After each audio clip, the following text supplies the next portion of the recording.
محترم سامعین اکرام، السلام علیکم ورحمۃ اللہ وبرکاتہ۔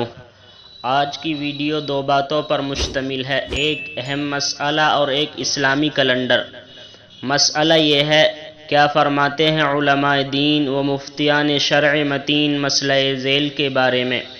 احرام کیسے کپڑے کا ہونا چاہیے؟ کیا احرام کے لیے سفید کپڑا ہی ضروری ہے؟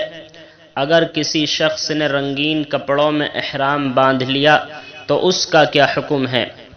جواب: مرد کے احرام کے لیے جن کپڑوں کا استعمال کیا جائے ان میں ازار یعنی لنگی کم از کم ناف سے لے کر گھٹنے تک ہونی چاہیے تاکہ سطر اچھی طرح ڈھک جائے، اور ردا یعنی چادر ایسی لمبی ہونی چاہیے جو اضطباء کے وقت دہنے کندھے سے نکال کر بائیں کندھے پر سہولت سے پہنچ جائے، اور احرام میں مردوں کے لیے سفید کپڑوں کا استعمال افضل ہے۔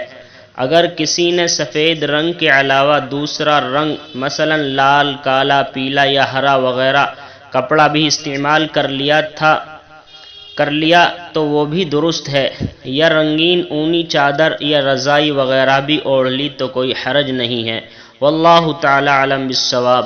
محترم سامعین اکرام، یہ مسئلہ موجود ہے شامی زکریا کے اندر، اور آج کا کیلنڈر یہ ہے۔ آج ہندوستان اور آس پاس کے ملکوں کے اندر چاند کی تاریخ ہے 16 ذی القعدہ، اور آج سعودی عربیہ اور پاکستان کے اندر چاند کی تاریخ ہے 17 ذی القعدہ سن 1443 ہجری، اور آج انگریزی تاریخ ہے 17 جون 2022 عیسوی، اور آج جو دن ہے وہ جمعے کا دن ہے یعنی فرائیڈے۔ السلام علیکم ورحمۃ اللہ۔